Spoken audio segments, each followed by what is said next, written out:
That day will haunt me for the rest of my life. Like you, we all feel this pain. Some much more than others. Winston Churchill said, this is not the end or even the beginning of the end. But perhaps we can now move forward as we still look for one adult and one child and a police or fire chief from another county. But with this hearing, what we're hoping to learn is how do we move forward so that when an event like this happens again at any level, that we're better prepared for it, and that we've known that we did all we can. Because when you think you've done all you can, there's always something else you can do. My attachment to this community now in Kerrville will be lasting forever.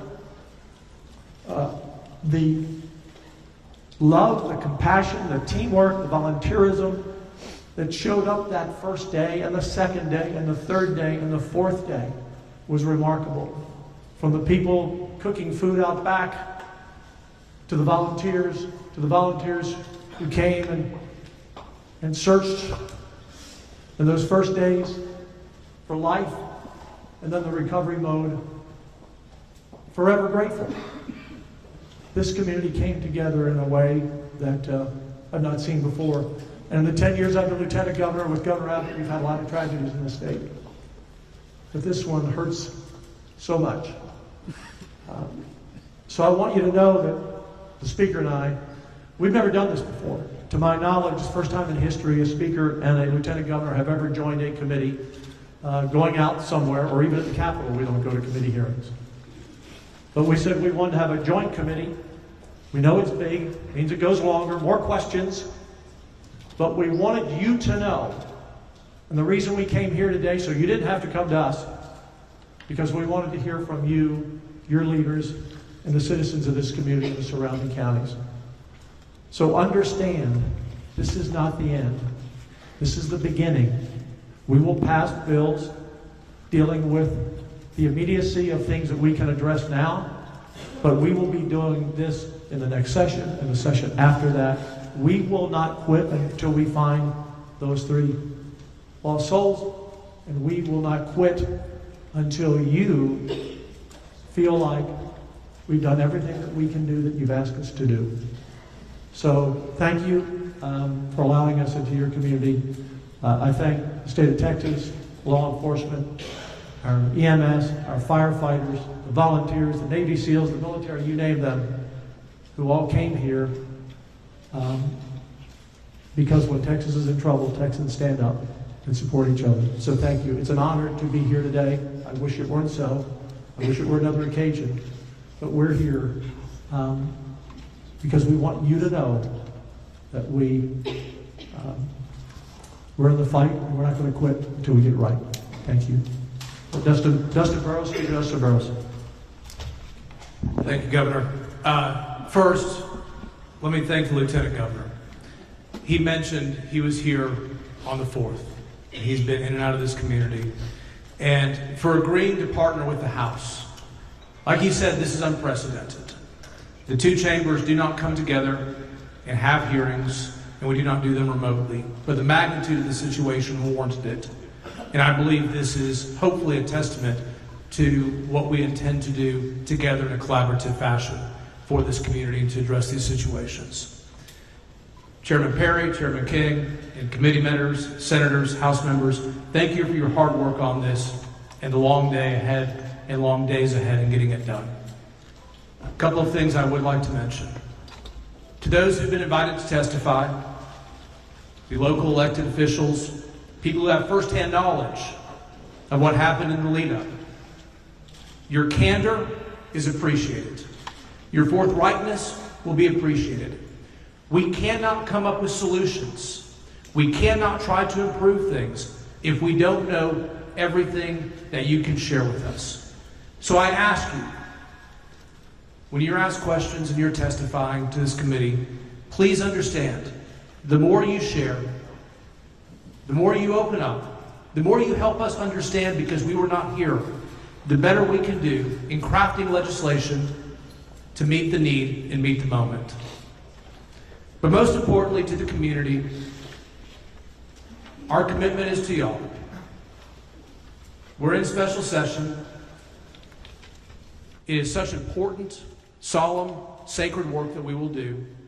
We will come up with some solutions, but the work will not be done.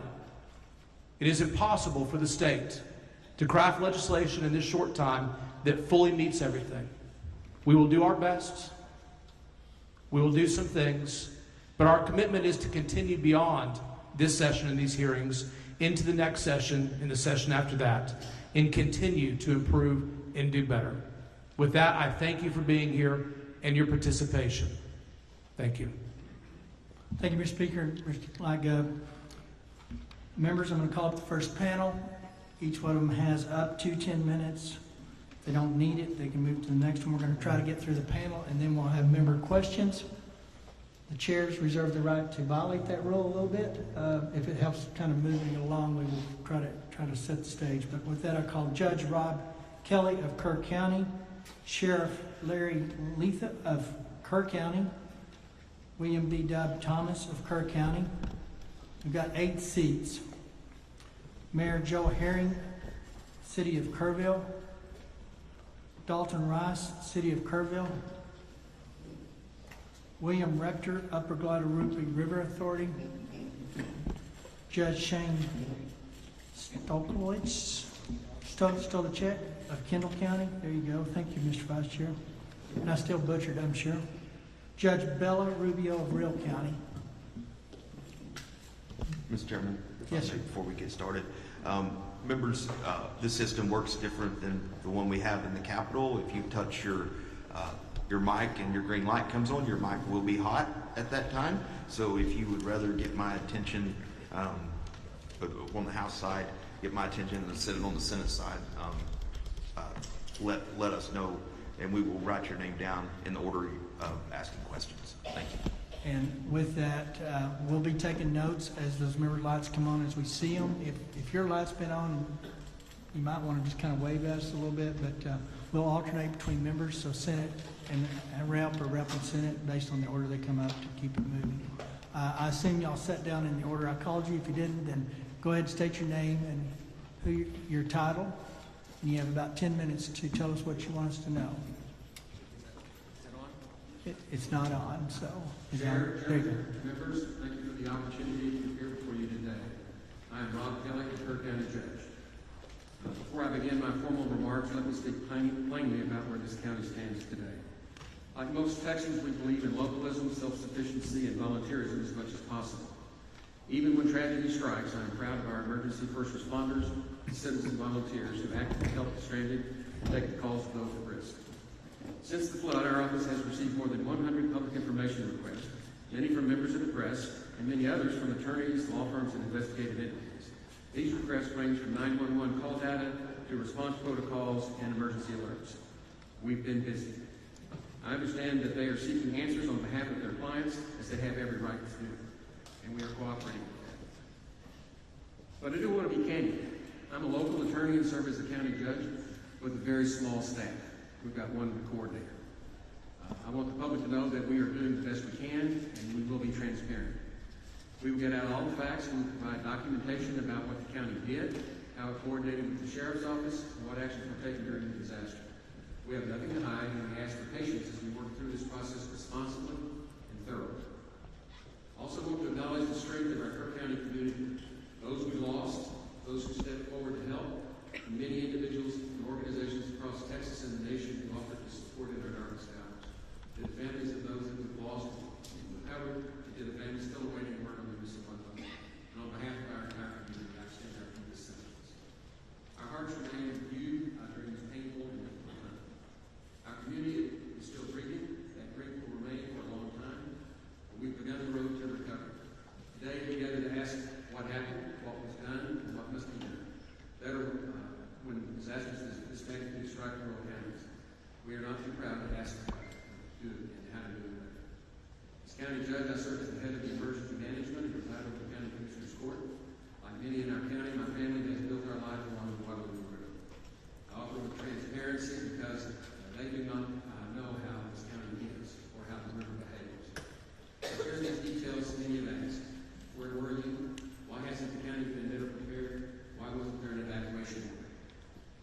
My wife was at home during the early hours of July 4th while I was at our lake house preparing for a family gathering. On the afternoon and evening of July 3rd, nothing felt out of ordinary. Families were arriving, camps were in session, 4th of July celebrations were underway along the river. My plans, like many others, reflected the same routine in the lake. We received no alerts suggesting an extreme weather event was imminent. For context, we received hundreds of alerts during the summer. This past July, we had over 80. My first indication that the storm was different came when I woke up to texting calls from Chief Kidd, Sheriff Letha, and Dalton Rice. We now know that by that time, the flooding had already overtaken Camp Mystic, part of the hills, Mahooth, and several other upriver camps, something I could never have imagined. This extreme weather event was not forecast by the National Weather Service in a timely manner. Based on the volume and tone of the messages, I recognized that something more serious than just tragic was unfolding. I put together my things and contacted our emergency management coordinator, Thomas, who was in route to the sheriff's office. Together we agreed to the disaster declaration, which went into effect verbally, and I signed when I came when I got back to town. We are committed to understanding what happened and doing better, and standing with you with clear eyes and ready hands.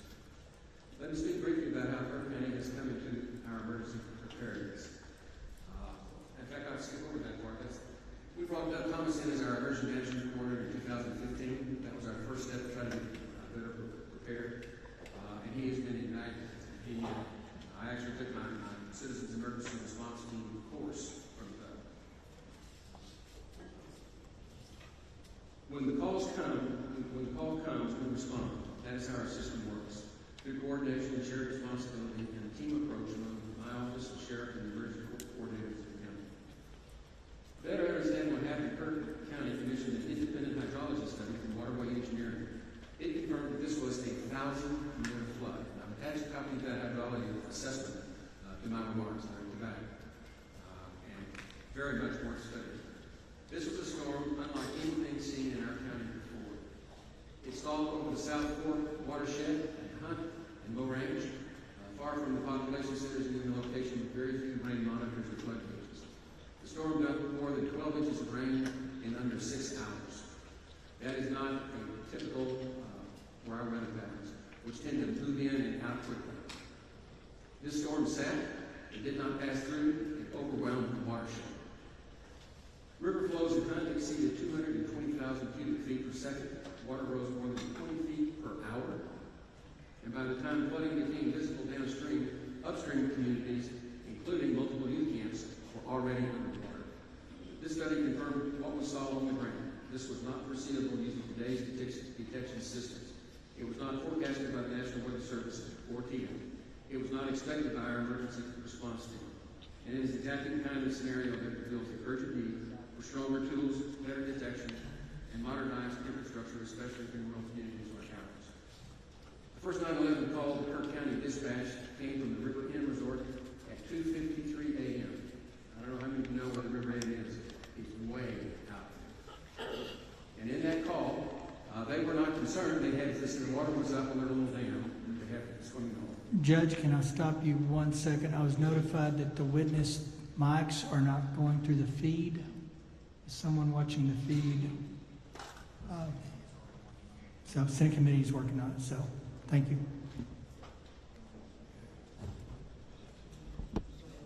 Go ahead.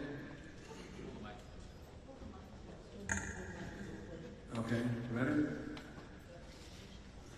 Shortly after that call at 2:53, Deputy Green checked in and shared that he would survey the river and check low water crossings. The Hunt Volunteer Fire Department started door-to-door evacuations. One deputy became landlocked. Another rushed to Highway 39 to check and begin closing that road. By approximately 3:30 a.m., floodwaters had overtaken multiple crossings. We understood that we were facing a historic event. State and federal partners soon arrived, including the U.S. Coast Guard, Texas Game Wardens, TIA, and DPS, helped us coordinate a multi-agency rescue and recovery effort. Our local responder deputies, EMS, Texas DPS, and volunteer fire departments from Hunt, Centerpoint, Ingram, and Mount Home acted with urgency and courage, putting their lives at risk. Hundreds of rescues were carried out by boat, by air, from rooftops, trees. At the time, we had only 6 deputies on shift and limited swiftwater resources, but we acted with everything we had. Lessons and recommendations: this flood took 108 lives, including 37 children. 2 remain missing. This is the most devastating event in Kerr County history. I said the first thing we need to do is get better real-time flood detection mooring systems. Kerr County's applied for multiple grants to support these expensive systems, and we would like for those to be reconsidered. Secondly, we need stronger support for rural emergency management, including staffing, swiftwater rescue equipment, and more training for our first responders. Rural counties face the same expectations as urban centers, but with far fewer resources. Finally, we need stronger communications and better broadband so that we can communicate better. There is very poor cell service out in West Kerr County and virtually no broadband. And even if people wanted to call downriver and more folks, they didn't have the ability to do it. Plus, 911 tapped out. They rotated. When they get too many calls, they just rotate to another county, to another county. It ended up in Seguin, of all places. And so, in conclusion, Kerr is a better place, is a place of beauty and resilience, is a place we want everyone to have the opportunity to experience and enjoy. What we experienced on July 4th was sudden, violent, and overwhelming. But we responded, we grieved, and we are building. Kerr County is ready to do the work, learn from this tragedy, and with your support, be better prepared for the next time the river rises. Thank you, and I look forward to answering the committee's questions.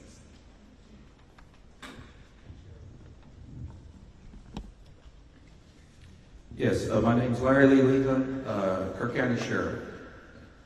Chair members of the committee, thank you for the opportunity to speak to you today on behalf of the men and women of Kerr County Sheriff's Office, our dispatchers, our deputies, and our entire emergency response team. I appear today not only as sheriff, but as a voice for those who put themselves in harm's way without hesitation, and for a community still recovering from an unprecedented natural disaster. Our deputies and dispatchers perform their jobs with courage, discipline, and determination under extreme circumstances. They responded not just professionally, but personally. Our sergeant on duty grew up in Hunt. He and his family still live in that area today. He assessed the low water crossings. He almost lost his vehicle within minutes because he was facing high water like nothing he'd ever seen before. Now, this is the same road that this deputy drives in and day out to come to work. And they did so while the ground underneath them was shifting. Since the flood, people have been asking for fair questions, and I welcome the opportunity to address them today. My goal is to provide helpful context about the conditions we faced and how the events unfolded on the ground in real time. My deputies on duty had no idea, no warning, that there was going to be a major tsunami-like event on the South Fork.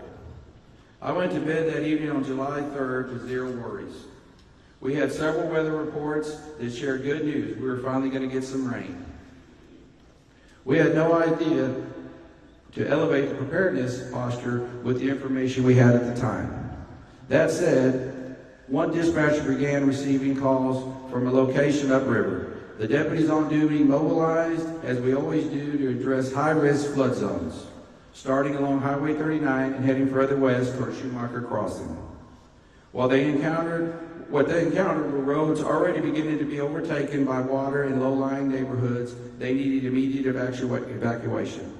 In those first few hours, one two-man team of dispatchers handled 615 radio transitions and more than 100 emergency calls, while mobilizing our fire department and rescue team. They never faltered. They stayed calm under immense pressure.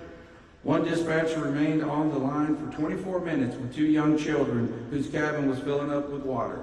She stayed with them till the end. The other responding deputies didn't wait for orders. They deployed immediately. One was nearly overtaken at Shoemaker Crossing, escaping on foot before turning around to help evacuate homes downstream. Another went door to door through the water to wake residents who were still asleep. These homes were not over water yet, but would be within minutes. There was no time for formal orders. They were only there to move, and they moved quickly. We had multiple deputies and first responders in multiple locations, rescuing people and facilitating evacuations. Our responders, fire department used whatever they had to pull people out of harm's way. Most of our firefighters here are volunteers.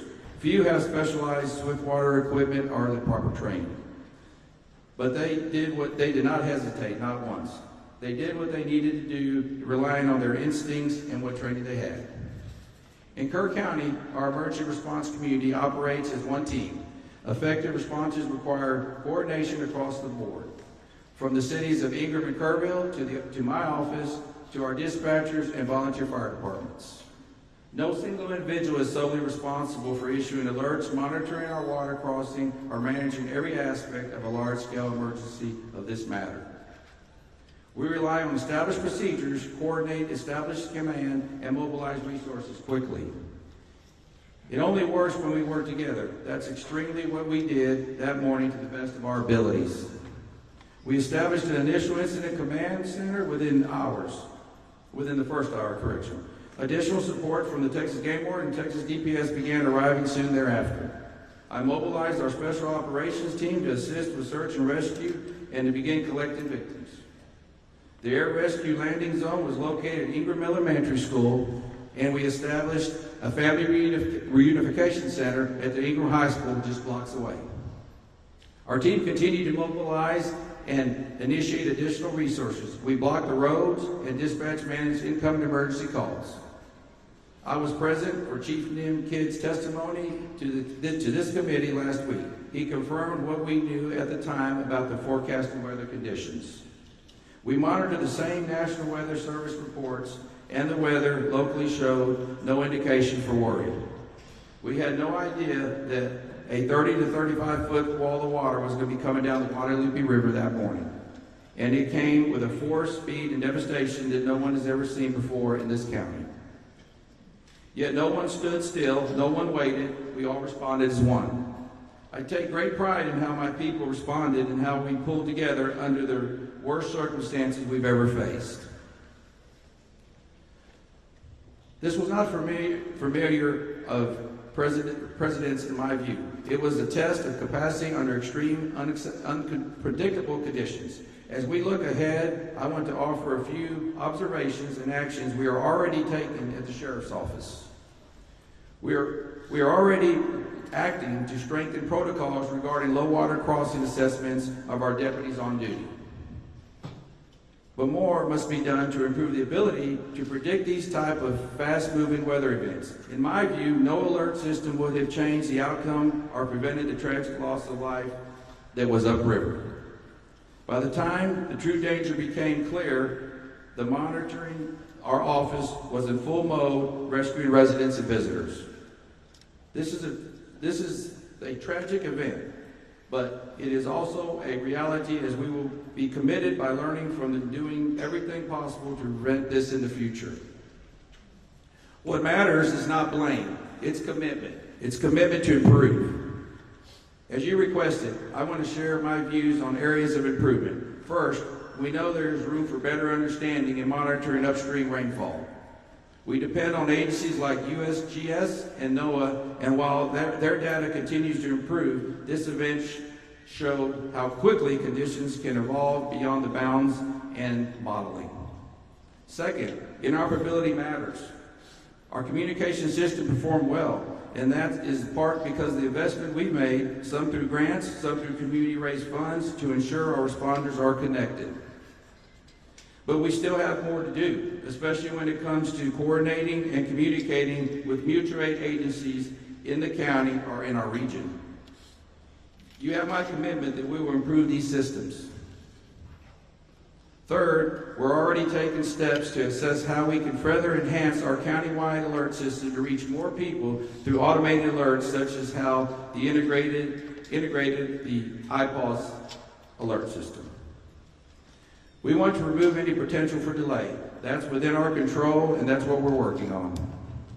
As for sirens, I know there is a question, and I think that merits consideration, especially for the dense populated regions along the river.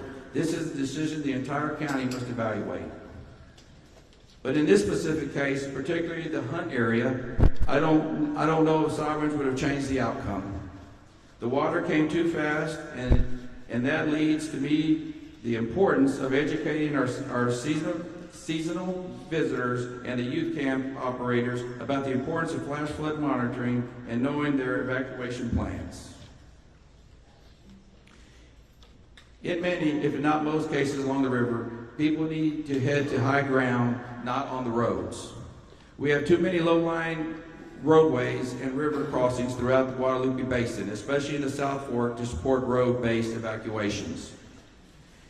As we look at various solutions and areas for improvement, we also need to be honest about what works and what doesn't work, and build layered systems to reflect how people live, work, and recreate in rural areas like ours. What matters most is that we continue to improve together. We've committed to doing everything we can with the resource we have and supporting our residents and visitors in every way we know how to. We will do that while we work together to get this county and our people back on their feet for recovery. What I'd like to say personally, I'm 59 years old. I went to school here, my children went to school here, and my grandchildren are currently going to school here. My son's behind me. He's with the Department of Public Safety. That's where I retired for. You know, I've been a police officer, I've been a deputy sheriff, I've been a state trooper, investigator, and now sheriff. I've seen many floods in my time. I went to many floods in my time, hurricanes. I can tell you this, I have never seen anything like this before. I don't know if y'all have had an opportunity to look, but I encourage each and every one of you to look. I flew over it first. There's nothing like driving down it. Of course, a lot of that's been cleaned up today, but it's devastating. It truly is. You know, I ask, how do you prepare for something we just did? We'll look at things to make better, and we'll work on that. In closing, I'd like to thank y'all for giving the resources to all your state agencies that helped us. We could not have done that without them, I assure you. I mean, it was a great help. I've been in this barn right here and showed many pigs in this barn along with my children. I've never seen the amount of police officers and first responders here over 2,000. It was very impressive, and I thank you for that. Thank you. Doug? Chair, is it working? Yeah, pull it up there close. There you go. Chair, members of the committee, thank you for the opportunity to appear before you today. My name is William B. Thomas IV. I have served as the Emergency Management Coordinator for Kerr County in the City of Ingram since 2015, and I report directly to the Sheriff and a County Judge while operating out of the Sheriff's Office. I am a certified Master Police Officer with over 34 years of law enforcement and emergency response experience, including nearly 10 years with the Kerr County Sheriff's Office and prior service with the Texas Department of Public Safety. I previously served as a Highway Patrol Lieutenant and held the role of District Disaster Chairman for the El Paso Subdistrict and the role of Assistant District Disaster Chairman for the Waco District. Since moving to this region in 2010, I have focused on strengthening emergency response across Kerr County's 1,100 square miles. As EMC, I coordinate emergency response and all hazard response planning across unincorporated Kerr County and its two cities. I work closely with our dispatch, volunteer fire departments, first responders, and emergency medical services. I help with the integration of the IPAWS system into our Code Red public warning system. IPAWS enables automated alerts from the National Weather Service to be broadcast directly to all cell phones. This system has proven essential for a rural county with a high seasonal population and no 24/7 staffed operations center. Before I speak to what occurred during the July 4th flood, I want to directly address the questions about my whereabouts that night. On July the 2nd, I worked a full day despite not feeling well. That day included a fire chief's meeting where no concerns were raised and no indications of elevated weather risk were noted beyond what is typical for this region during the summer. I returned home around 8:45 p.m. with my symptoms worsening. I had already requested and been approved for personal time off on July the 3rd to fulfill a commitment to my elderly father. However, due to my progressing illness, I remained home to recover. I stayed in bed throughout July the 3rd and did not participate in the regularly scheduled 10 a.m. and 3 p.m. Texas Emergency Management Coordination Center coordination calls. These calls are routinely followed by detailed written summaries, which were distributed to me and other county leadership, ensuring that the flow of situational updates remained uninterrupted in my absence. My supervisors and Sheriff's Office leadership were aware that I was off duty. I briefly woke around 2 p.m. when there was no local rainfall or indication of elevated risk and returned to rest. I was awakened around 5:30 a.m. on July the 4th by my wife, following a call from the City of Kerrville EMC, Jeremy Hughes, requesting that I mobilize. I reported immediately to the Sheriff's Office. There was no visible flooding on my drive into the office, but it quickly became clear that the situation was escalating. By approximately 6 a.m., I was actively coordinating our county's response in close contact with the Sheriff, the Emergency Operations Center, and Mr. Hughes, working together under rapidly changing and difficult conditions. Our first responders mobilized without hesitation. The majority of them are volunteers, neighbors, business owners, and community members who serve without pay. Many had no formal swiftwater rescue training, yet they entered dangerous conditions to save lives. Their actions were nothing short of extraordinary, and I want to take this opportunity to publicly recognize their bravery, skill, and selflessness during one of our county's most challenging emergencies. I also want to specifically address the county's alert systems.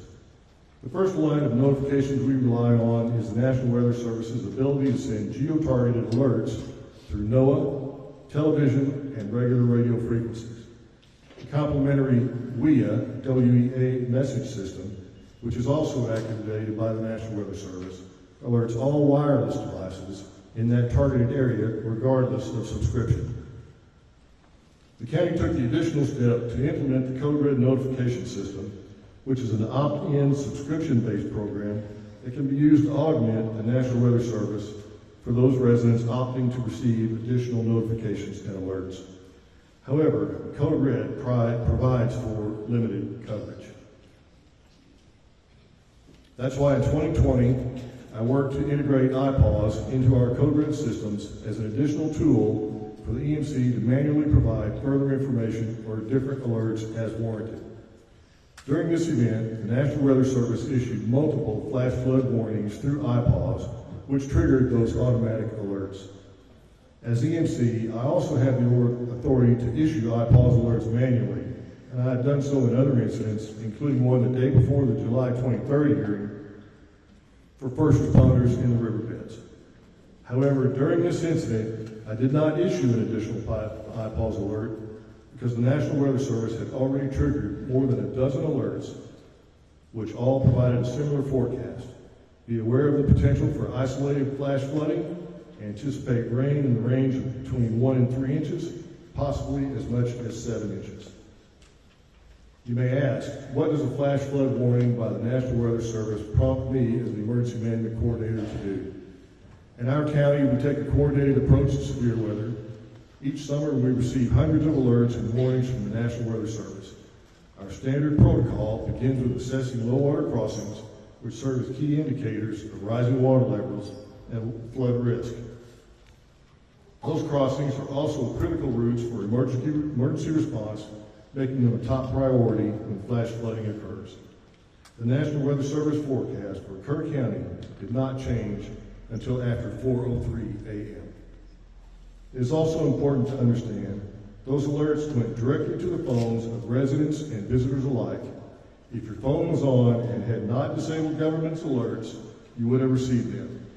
We believe this is the best system available for a county with high tourist turnover and no constant weather monitoring equipment or staff. To those who ask, what would you have done differently? The honest answer is that, based on the data we had at the time, there was no clear indicator that a catastrophic flood was imminent. The rain fell in remote areas with limited gauge data. Forecasts were not materially different from past events that did not result in flooding. The situation evolved faster than anyone could have predicted. Still, I've spent a lot of time reflecting not just on what we can do better here in Kerr County, but what can be improved across Texas and rural, river-adjacent communities like ours. First, we must recognize and support the value of volunteer fire departments and rural responders. These are the people that show up first. They serve wide areas with little funding and limited equipment. We need to invest in their training and their tools. Secondly, we need better data. We need real-time monitoring of rainfall and river gauges, especially in upstream headwaters and watershed zones. We cannot rely solely on radar or traditional forecasting from the National Weather Service. We need systems that detect what's happening on the ground, minute by minute. We've discussed these upgrades locally, but Kerr County alone cannot afford them. This isn't just about our county. The Guadalupe River and Hill Country draw thousands from across the state and beyond each year. Our safety infrastructure should reflect that shared responsibility. Since this tragedy, many have asked whether a siren alert system could have helped us respond more effectively or even save lives. That's not an easy question to answer with certainty. It's something our county has evaluated in the past. Concerns have been raised about their effectiveness in our unique topography, especially in areas with high canyon walls and rural terrain where sirens would be most needed. There are also limitations in reaching visitors who may not understand what the sirens mean or how to respond. Let's not fear the river, but let's respect it. We must understand the impact of extreme, fast-moving weather events and prepare accordingly. We must be proactive, not reactive. And we must recognize that the benefits our region provides to all Texans come with shared obligations to safeguard it and those who enjoy visiting this beautiful area.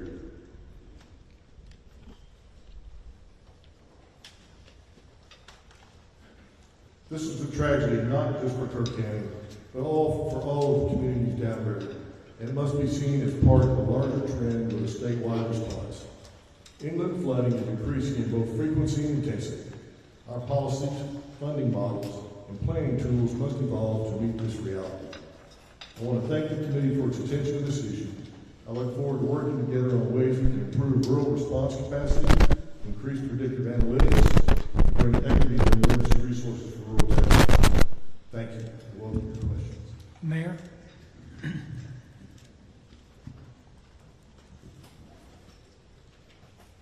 My name is Joe Herrick Jr. I'm the mayor of the city of Kerr. I want to say thank you to Lieutenant Governor Patrick, Speaker Burroughs. I want to say thank you to Chairman Perry, Chairman Key, and all committee members for coming to Kerr to hold this hearing. I know it took time and extra effort to come to Kerr. Thank you for your dedication and hard work to come up with solutions for the problems caused by this flood. When Lieutenant Governor Patrick told me this hearing would be in Kerrville, I was thankful. Thankful because it's important for you to be here when the flood happened. But also thankful because it's important for you to hear directly from our community about the tragedy which occurred here in the morning hours, July 4th, 2025. Here's what you need to know about our community. We are grieving.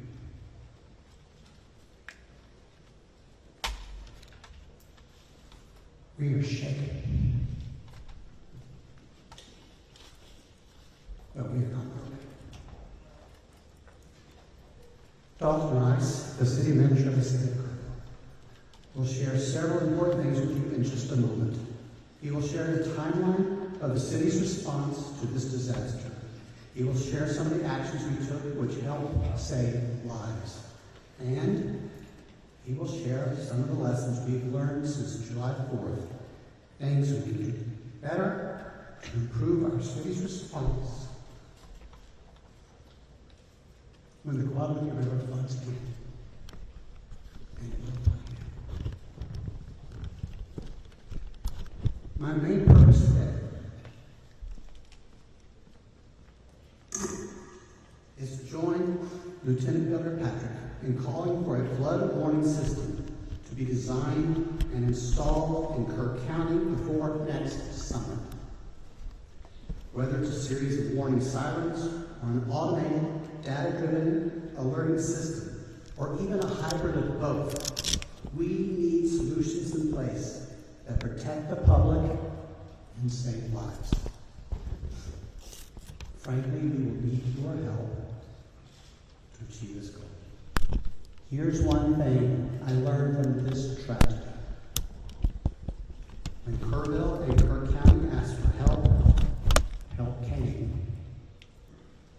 You are here today, and we're asking you for help. Help came from the state of Texas, help came from the United States, and help came from around the world. President Trump and Governor Abbott have been focused on sending help. I will be forever thankful to the brave men and women who showed up here to rescue those in peril and to search for those who are still lost. Thousands also came to feed the hungry, to give shelter to those who lost their homes, and to help our communities rebuild. Please know that Kerrville and Kerr County are grateful. Thanks again for being here today. I know we can find solutions together. Dalton. Lieutenant Governor Patrick, Speaker Burroughs, Chairman Perry, and Chairman King, and honorable members of this committee. Thank you for being here in Kerrville and Kerr County and for the opportunity to speak.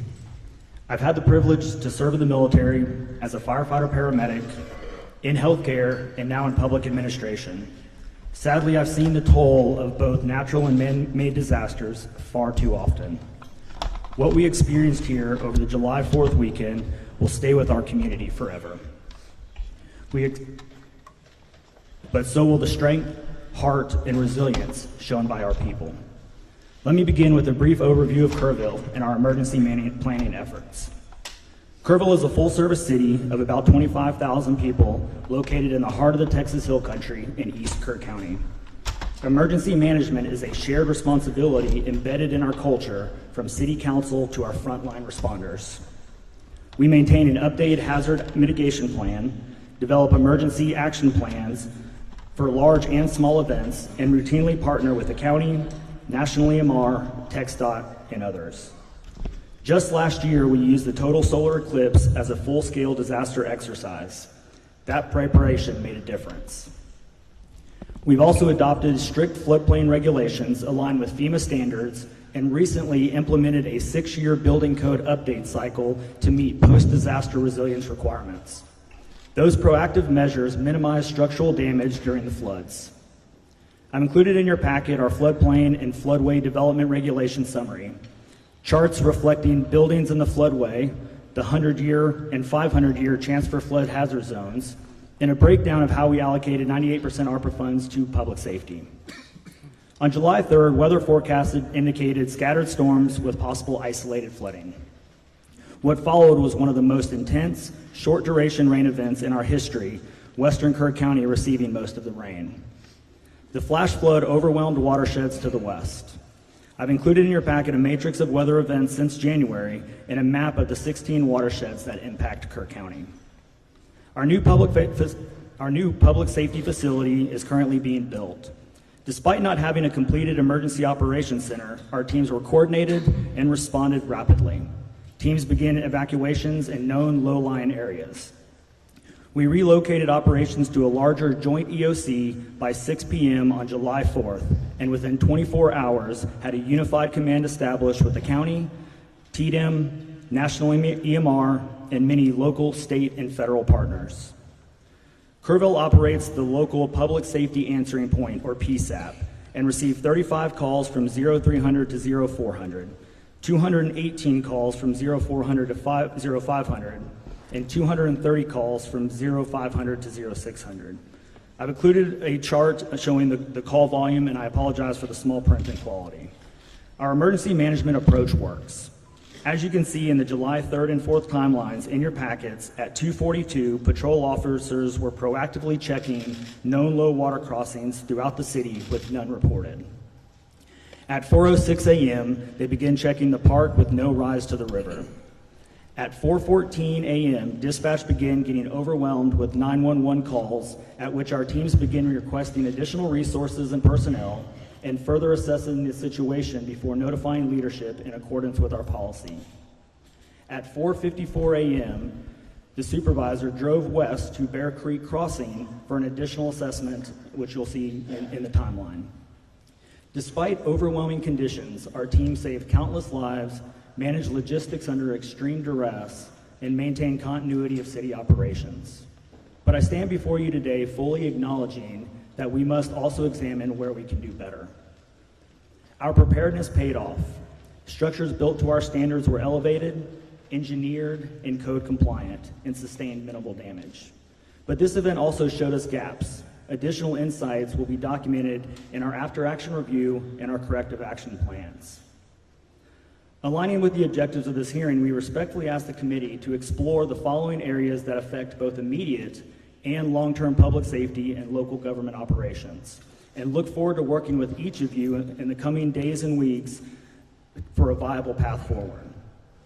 Floodway and plain rebuilding policy, regulatory authority in the ETJ and annexation, low to moderate income restrictions tied to funding, long-term negative impacts on property tax and spending caps, radio and equipment interoperability. The following areas are areas we request state assistance on. Fund project identified in our stormwater master plan and the state flood plan through the Flood Infrastructure Fund and other funding sources. Invest in localized predictive weather modeling to better serve rural communities. Expand the Broadband Infrastructure Fund or other funding mechanisms to improve cellular coverage in rural areas. Expand and fund House Bill 3010, which was passed in the 89th legislation, the Rural Infrastructure Disaster Fund, or other appropriate funds to help in disaster recovery. Establish a dedicated hazard mitigation fund aligned with local hazard mitigation plans. Develop automated data-driven flood and weather alert systems. And consider requiring camps in certain facilities in high-risk areas to maintain emergency action plans. It is still very early in the process, and I'm proud of what our teams have accomplished. Our people acted with professionalism and heart, often while their own families were in danger. I am proud of them, but we're not too proud to say we can do better, and we want to work with you to make that happen. We've also identified some lessons learned, even in the short time before our after-action review. We've identified areas of improvement in our dispatch center and notification processes. While critical information reached the right people, we recognize the need for more streamlined communication. A 3:34 a.m. call was transferred to the county, but we lacked the procedure to notify all personnel in flooding events across the jurisdictions. Our patrols team showed strong situational awareness, but broader communication is essential. Family communication during the event could have been faster. Although support services were in place, there were moments when families received updates through the media before hearing directly from officials. Once identified, we assigned a public information officer to provide 24/7 family communication, and Sheriff Letha and I remained directly engaged with the families. Additional insights will be documented in our after-action review and corrective action plans. Kerrville will rebuild, but we need the tools and the funding to do it right. Thank you for allowing us to share our story, and I'm happy to answer any questions. William? Good morning, Chairman Perry, Chairman King, and members of this select committee. Thank you for traveling to Kerrville so that we can provide you with input during this important hearing. My name is Bill Rector. I reside in Kerr County, and I am president of the Upper Glovelet River Authority. My heart breaks for all those who lost their lives during this devastating July 4th flood. I mourn our neighbors, our friends, and the visitors whose lives were taken, especially the children. One of our board members, and my good friend, perished in the flood trying to save others. I consider him a hero. For over 100 years, Kerr County has been a destination for summer recreation along the Guadalupe River. These activities are integral to our shared cultural heritage. However, recent events have eroded public confidence in river safety. I am committed to ensure that UGRA plays a central role in restoring that trust. We appreciate the opportunity to collaborate with you on meaningful advancements in flood prediction and flood mitigation. UGRA's statutory authority encompasses the control, development, storage, and preservation of water and floodwaters of the Upper Guadalupe River and its tributaries. While we have always taken these responsibilities seriously, we acknowledge the need to strengthen our focus on flood prediction and flood mitigation. I have led our board of directors to prioritize and act upon these critical areas. UGRA's diverse initiatives were mentioned in testimony on July the 23rd. Today I will focus exclusively on what UGRA has done to support flood warning and flood mitigation projects. I see these as two pivotal, vital aspects of flood control. I would like to begin with first, flood warning. Historically, UGRA and other river authorities have partnered with agencies such as USGS to establish gauges recording stream flow rates and elevations. In fact, for the past 30 years, UGRA has contributed financially to maintaining USGS and GBRA gauges within Kerr County. Data from these gauges are transmitted to the National Weather Service, where it is analyzed and disseminated to emergency managers. It is the recognized responsibility of city, county, state, and federal emergency management agencies, not UGRA, to utilize the data we provide to inform life and property saving measures. Emergency response coordination has never been a legislative obligation assigned to UGRAs. For the past 10 years, UGRA has taken numerous actions to improve flood prediction and warning. In 2016, UGRA jointly funded a preliminary study for a flood warning system. The study was used to support applications to the Texas Department of Emergency Management Hazard Mitigation Grant Program in 2017 and 2018. These grant applications were denied. In 2020, 2 years later, when the first regional flood planning groups were being assembled, the UGRA general manager was appointed to a position on the planning group and actively participated in development of the plan. This, however, never materialized into flood funding for UGRA. In 2023, we knew the clock was ticking. UGRA renewed focus on flood warning by again prioritizing in our strategic plan. In September of 2024, our board invited a hydrologist to present technology for streamlining data access for end users.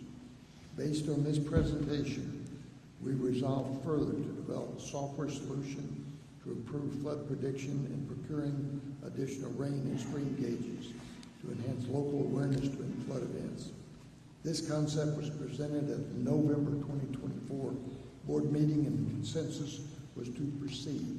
At the next board meeting in January 2025, we approved release of a request for proposals to start the project. During this time, our board decided not to accept the 5% grant from the Texas Water Development Board. I would like to clarify the rationale behind this decision. When we applied for the grant in April of 2024, we had hoped for approval for at least 50% of the $1 million requested as a cash grant, intending to match it with our reserve funds. The actual offer was only 5% as a cash grant. Furthermore, we were not eligible for a 95% loan without voter approval, since repayment would have been from tax dollars. We also learned that the timeline to submit the full application, which would require professional engineering assistance, was only 6 weeks. That timeline was not feasible for us due to state procurement guidelines. We decided that this and other grant processes were unlikely to provide the timely support for what we considered an urgently needed system. Therefore, we decided to move forward using our own funds to develop a flood prediction solution for Kerr County. After After a procurement process, we selected a contractor, signed the contract on June the 4th to start the project. The software solution will integrate existing sensors and create a plan for future sensors that use advanced technology. The current project will be carried forward by using additional reserve funds to purchase, operate, and maintain the new sensors. The planned system will deliver sensor data to a real-time, computerized portal accessible 24/7 to emergency managers. Emergency managers can also set alerts that are triggered by thresholds of rainfall or stream levels to direct their attention to critical values. On July the 24th, we convened the Kisters team, local emergency management officials, police, fire departments, and textile to garner feedback on software design and functionality. Work is ongoing to determine needed sensor placement. Placing our board's widely discussed and criticized decision in context. We are now 9 months into the development of this much-needed project, having engaged an expert firm and begun creating a reliable means for emergency managers to access critical data. Had we pursued the 5% grant, we would still be awaiting funding. Our past unsuccessful funding attempts have reinforced our resolve to move forward independently. The second part of flood control is mitigation. Since 2012, a portion of UGRA surplus funds has supported construction of 9 water and sediment control dams in western Kerr County with a total drainage area of 21 square miles and a total volume of 92 acre-feet. These structures are designed to empty between rain events, gradually releasing water to sustain river flow. However, due to their limited size, they provide only modest flood mitigation during major events. Looking forward, I consider flood mitigation as the long-term solution to the severe flash floods of the Guadalupe River. Canyon Lake Dam is well known for its effectiveness in reducing downstream flooding. Despite the massive inflow from the upper Guadalupe River on July the 4th, the reservoir filled only to 68%, averting significant downstream damage. A former UGRA director and respected civil engineer has also recommended investigating the feasibility of constructing additional flood retention dams on upstream watersheds. Such dams could moderate rapid rise in river elevation, providing valuable warning and evacuation time. These structures would channel normal flows through calibrated outlets, but store excess water during high flow events. Integrated sensors would detect rising reservoir levels and relay information for immediate response coordination. These flood retention dams would not only benefit communities across Kerr County, but also downstream to Canyon Lake. The concept is proven. Texas already has over 2,000 flood retention dams, including 41 in the San Antonio River waterflood alone. Effective solutions will require substantial, expertly designed projects and significant resources. We recommend that organizations like the U.S. Army Corps of Engineers consider this approach as part of a comprehensive response to the repeated flash flood risks of the Hill Country. Finally, I will share actions I've taken since the flood that I will bring to our board for discussion at our next meeting. I would like our board to hear from Dr. Dent of Rice University, as well as other experts to assist in refining our flood information system. You will have the opportunity to hear from Dr. Dent later today. Our team has made preliminary contact with federal partners and asked how federal agencies like the U.S. Army Corps of Engineers may be able to support flood control projects in Kerr County. I will ask the UGRA board to dedicate $1.5 million of our reserve fund to flood control feasibility studies and infrastructure improvements related to flood prediction. You may wonder if a one-county river authority is too small to meet these challenges. I say no. Our size and strong ties to Kerr County, the city of Ingram, the city of Kerrville, and the Hunt and Centerpoint communities has been and will be an asset to our success. I hope the dedication of this select committee to finding solutions will also explore innovative approaches to these problems. Thank you for that. Thank you for being here today, and I look forward to your comments. All right, Shane, pull it up close, please.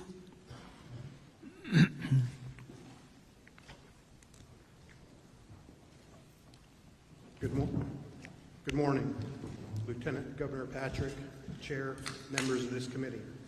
My name is Shane Stolarczyk, and I'm proud to serve as the Kendall County Judge. I've also served 10 years as a major in the United States Air Force, including an active duty tour during the COVID-19 pandemic, stationed at Joint Base San Antonio. Outside my judicial role, I'm a 24-year practicing appellate attorney and small business owner. Before I begin, I want to recognize and thank TDM, especially Chief Nimkid, Chief Darren Brinkader, and our CLO Scott Haynes for their crucial support during our recent flood disaster. Their ongoing communication, guidance were key to our emergency management team's ability to respond effectively and safely. Let me pose a simple but powerful question to this committee. Proper planning or dumb luck? If your life depended on it, which would you choose? Disasters always carry an element of unpredictability. We were fortunate this time. The USGS flood gauge data reflected a 50-year flood event for the Comfort community, not a 100-year, not a 500-year event. Even more luckily, Sir, can you pull that right up there? The stream requires you almost to eat that mic. Sorry, sir. You can't get too close.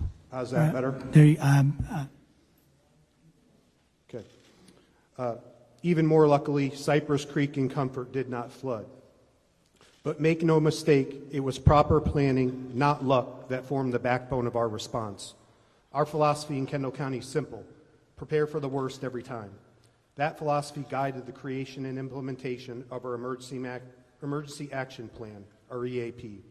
This is not just a binder gathering dust, it's a living document, tested, updated, and actively used by our coordinated emergency team. Our EAP was recently used in response to the Texas eclipse events last year and proved vital again during this flood. Our success depended on trusted collaboration between our emergency personnel, engineers, volunteers, and regional partners. From shelter coordination and road closures to public alerts, we operated as one team with one mission: protect lives and property. I share this today not to say we have all the answers, but to stress that the importance of investing in emergency preparedness before the disaster strikes. The timeline of our flood response shows our proactiveness prior to the floodwaters reaching our community. Our vigilance of the weather began on July 3rd, 2025. At 8:37 a.m., CLO Scott Haynes contacted our emergency management coordinator, Brady Constantine, and advised him to be vigilant and stay alert for heavy rain over the area in the late evening and early morning hours. Haynes specifically advised Constantine to take note of RV parks and campgrounds along the river. At 10 a.m. on July 3rd, EMC Brady Constantine attended a State Operations Center weather call advisory of the potential weather. At 10:25 a.m., EMC Constantine responded by emailing all our volunteer fire chiefs, our EMS administrator, the Kendall County Sheriff Patrol Sergeant on call, and our Precinct 4 Commissioner, reminding them to be vigilant and on alert for potential flooding in the Comfort area. At 1:18 p.m. on July 3rd, the National Weather Service issued a flood watch, advising of potential local heavy rainfall and flooding. At 6 p.m., we started sharing Facebook weather updates and currently monitoring the incoming storms. At 11:41 p.m., the National Weather Service escalated the situation to a flash flood warning. By midnight, EMC Constantine continued to actively monitor weather reports and river gauges in Comfort, coordinating closely with our sheriff's deputies. This continued throughout the night and into the early hours of July 4th because EMC Constantine, I quote, had an uneasy feeling that night about the pending weather conditions. At 1:14 a.m., flash flood warning with a considerable tag was issued for Bandera and Kerr counties. EMC Constantine initiated the activation of our Emergency Operations Center for Kendall County at 4 a.m. and started making phone calls to the pertinent EOC team members. At 4:03 a.m., Flash flood warning was upgraded to a flash flood emergency for south central Kerr County, including Hunt. At 4:32 a.m., the National Weather Service reported 5 to 10 inches of rainfall had fallen across south central Kerr County over the past 3 to 6 hours. A particularly dangerous situation was declared and a flash flood emergency issued. At 5:29 a.m., our phone alert system, known as WENS, Wireless Emergency Notification System, issued our first flood warning for Kendall County. At 6:21 a.m., Kendall County began notifying river residents that the situation along the Guadalupe River was a concern. At 6:37 a.m., the EOC was fully activated. Reports of devastation in Kerr County began arriving, including flooding at camps and rising water levels. The 20-foot flood wave took about 90 minutes to move downstream toward Kendall County. Thanks to Comfort ISD, we opened a temporary shelter on campus. At 7 a.m., WENS issued a notification that flooding on the Guadalupe is happening in Kerr County. The Kendall County EOC is being activated. Up to a 32-foot rise in the Guadalupe River is expected. By 7:30 a.m., mandatory evacuations were issued for residents along the Guadalupe River in Comfort, Texas. At 8:06 a.m., EMC Constantine pushed out the following WENS message: urgent flood alert. Comfort residents along the river moved to high ground immediately. Mandatory evacuation. Evacuations were occurring along the river. Road and bridge crews began closing impacted roads and bridges. Comfort Volunteer Fire Department began evacuating vehicles on bridges and cleared out the Comfort RV Resort. Multiple rescue boats were staged at Comfort High School. At 8:44 a.m., high-level floodwaters officially approached Kendall County. At 10:52 a.m., as water began rising too fast to ensure safe evacuation, Assistant Comfort Volunteer Fire Chief Danny Morales, in coordination with Constantine and our EOC, activated the siren warning system for the Comfort area to warn citizens of the impending flood danger. WENS alerts continued from 11:01 a.m. until 11:05 a.m., stating, urgent flood alert warning. Residents along the river seek higher ground immediately. A flash flood warning has been issued for Kendall County, 11:05 a.m. Thanks to the rapid, coordinated action, no lives were lost in Kendall County, though we did suffer private property damage along the Guadalupe River. What has Kendall County done to plan, mitigate, and respond? First, we've strengthened our floodplain rules. For example, no RV or manufactured home communities are allowed in the floodplain areas. New construction must be elevated 1 foot above base flood elevation and anchored per hydraulic standards. 2, we invested into a feasibility study for Cypress Creek, investing over $175,000. This is located upstream in Kerr County to help protect our downstream Comfort community. We pursued a countywide drainage master plan to proactively address flood risks across the region. We created a full-time grant coordinator position in the county to identify and apply for grants, including flood mitigation funding. We expanded our ICS and FEMA-based training, focusing more on tabletop exercises and preparation efforts. We implemented the WENS emergency alert system, which is an affordable, highly effective emergency communication tool used to notify citizens.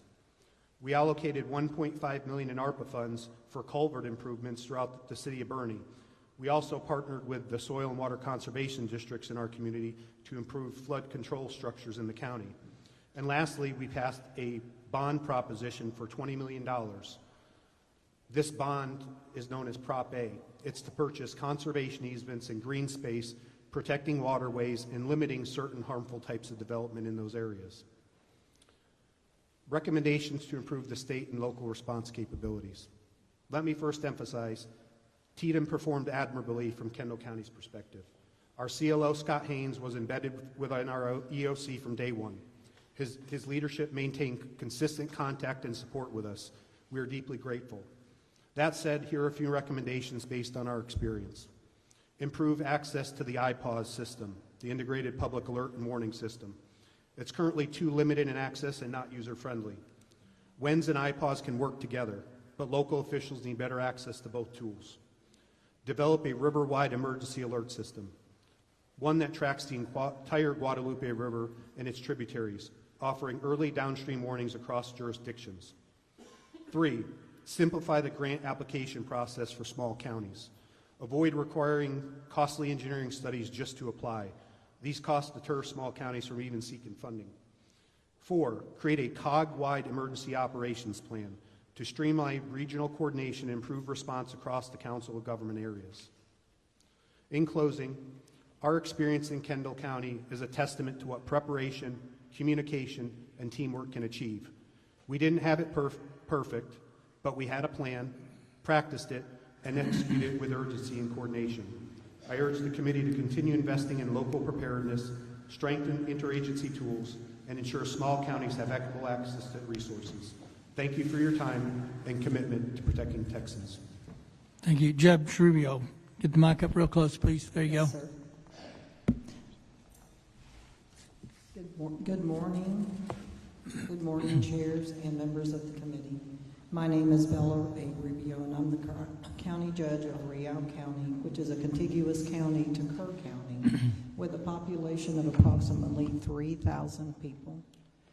First and foremost, Kerr County, you are in our daily thoughts and prayers, and to all law enforcement, first responders, volunteers, and citizens, you are the epitome of John 15:13. There's no greater love than to lay down one's life for another.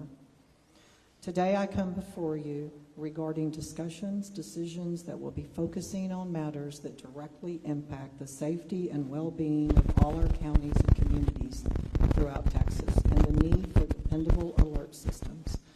The ability to quickly and effectively share information during emergencies is essential, ensuring that every resident and/or visitor, regardless of their location or situation, receives critical information.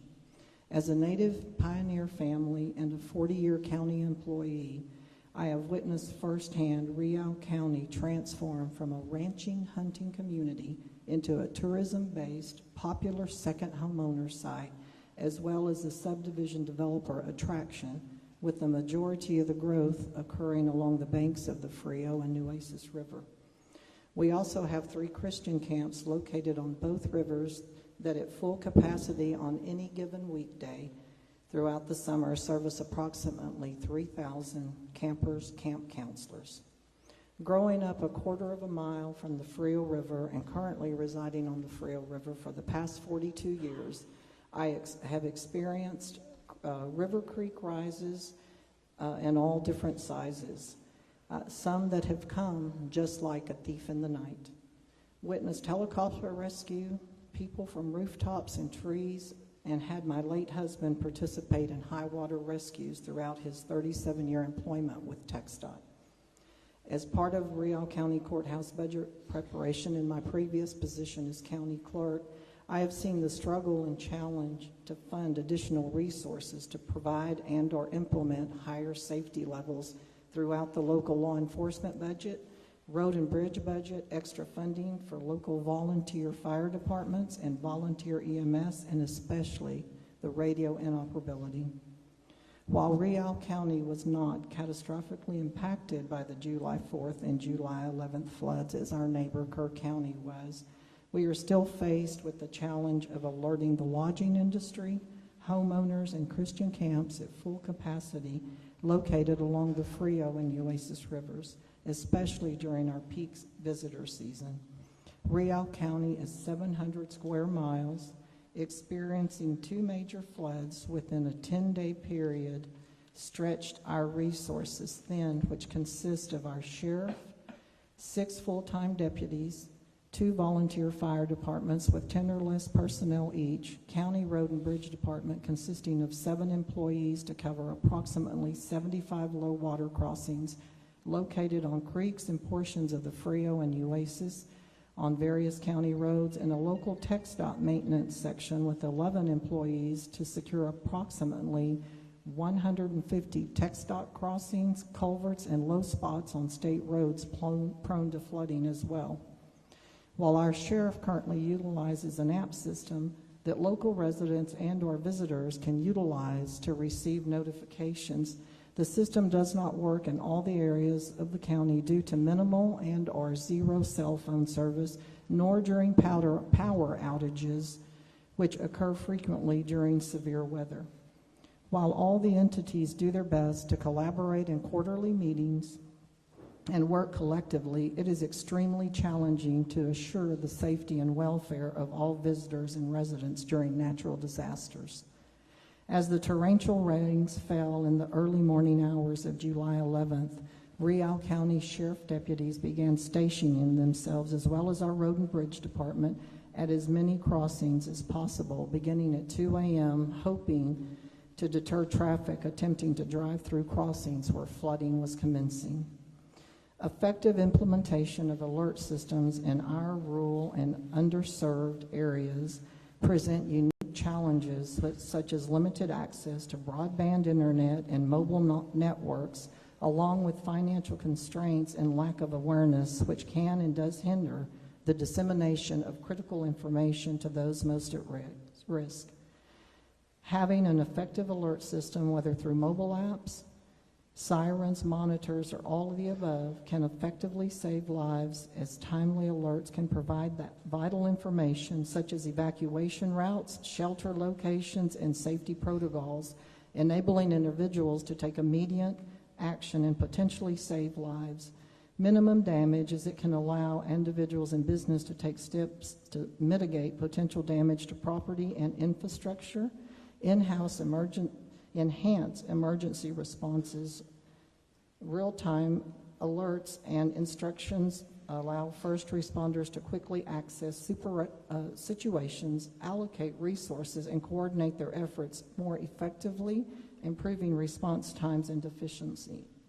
For counties to be able to promote preparedness through reliable alert systems that would foster a culture of preparedness, empowering individuals to be more aware of risk and take proactive steps to protect themselves and their family, funding assistance must occur.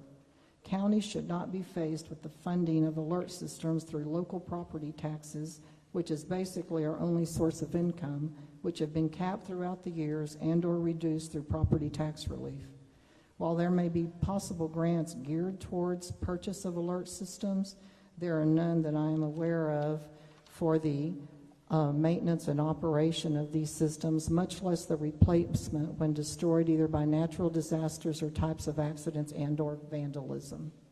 In closing, I would add that I understand there's never a perfect solution nor a fail-proof system. However, timely alerts should not have to be considered a luxury, but a fundamental necessity, especially for our most vulnerable population. I thank you for the opportunity to speak on behalf of Real County. I've attached some maps that reflect the the Frio and Nueces River and the over 50 tributaries, such as creeks that feed into the Frio and impact it, and the Nueces as well, and impact both rivers during flooding.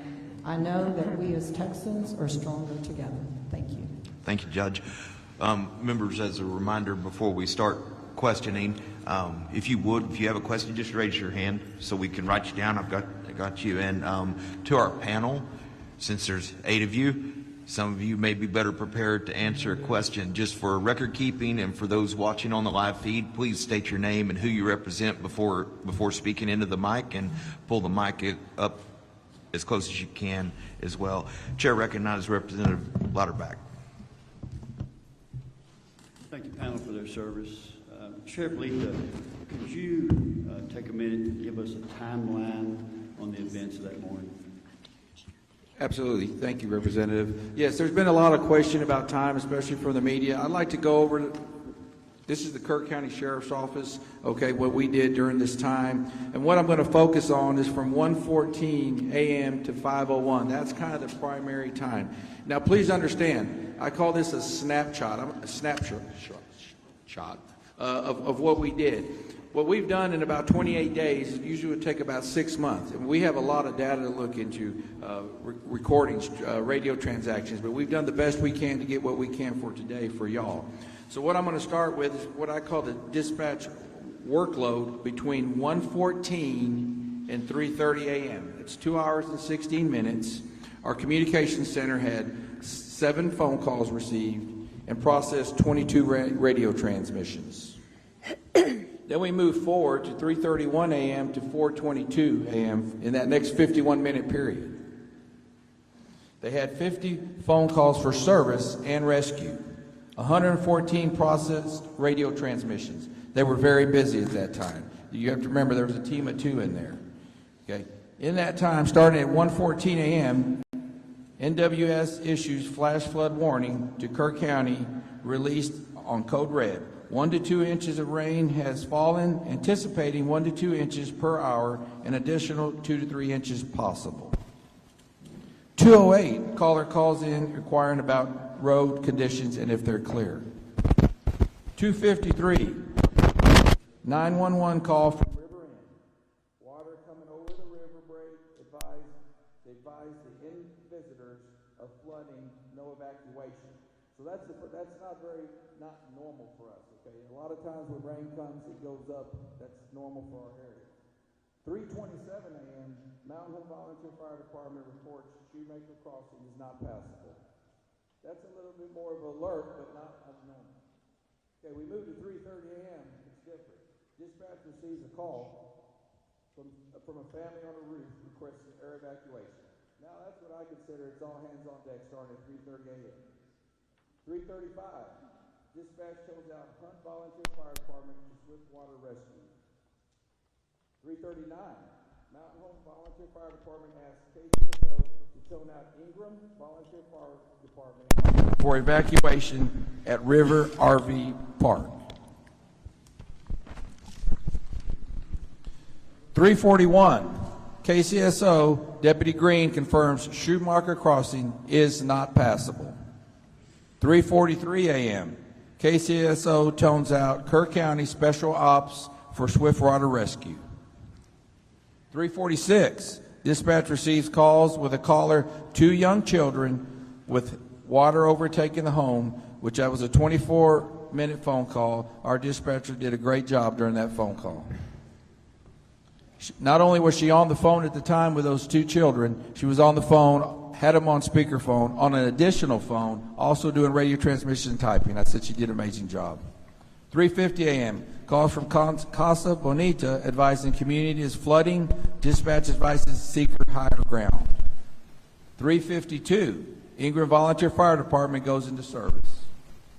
3:57 a.m., calls from Camp Mystic, stranded on hill seeking evacuation. 4:05 a.m., multiple reports of cabins off Casa Bonita flooding. 4:08, KCSO tones out Mountain Home to Casa Bonita for water rescue. 4:11, KCSO Sergeant Merritt is landlocked, must abandon his cruiser and begin evacuating nearby residents. So what he did is he got trapped, but he got out of his vehicle and continued to notify people of what's going on. Also provided first aid to one lady in that time. He was kind of out of the game at that point, so we lost kind of a deputy, but he was still able to notify people where he was at. He was actually trying to get a hold of another deputy. I had another female sergeant that was getting ready.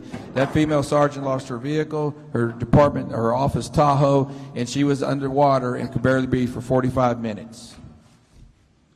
4:15, KCSO Corporal Tejeda arrives at Highway 39 and barricades the highway. Okay, now we're going to move to 4:22 to 5:01. This is a 39-minute period. During that 39-minute period, our dispatch workload was 19 calls of service and rescue, 168 radio transmissions. Still very busy for 2 people. 4:22 a.m., Hunt Volunteer Fire Department seeks code red alert. KCSO dispatch acknowledges. 4:23, KCSO Sergeant approves code red alert. 4:24, KCSO Deputy McGee reports he hears kids screaming in the river. 4:28, dispatch calls TxDOT for barricades. 4:30 a.m., TxDOT calls dispatch asking for information on what is happening in reference to the flooding. Okay, please pay attention to 4:32. NWS calls KCSO asking if the roads are closed and if it's flooding. 4:35, KCSO tones out Ingram Volunteer Fire Department.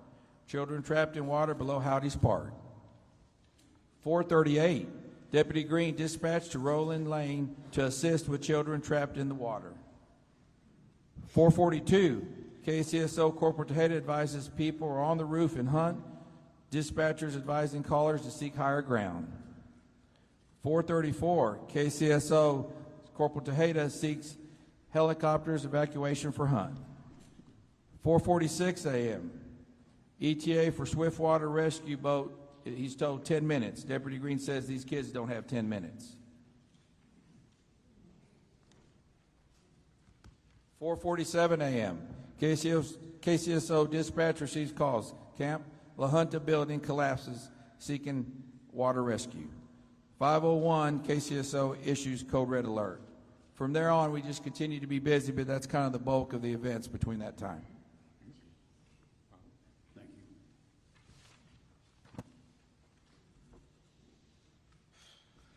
Senator Flores. Thank you, Mr. Chairman. Well, I don't know that words can describe what I witnessed when Lieutenant Governor and I first came on that day. But I think it's incumbent for people to know, those that are listening locally, statewide, nationally, just what type of calamity you experienced in a short period of time that was unprecedented, a monster in the middle of the night that we've never seen before, and how this community, you all that I personally witnessed, responded with the resources you had to that calamitous event. And I want people to know what I saw. You, Sheriff, Judge, Mayor. You guys didn't sleep. I saw that. You're totally committed.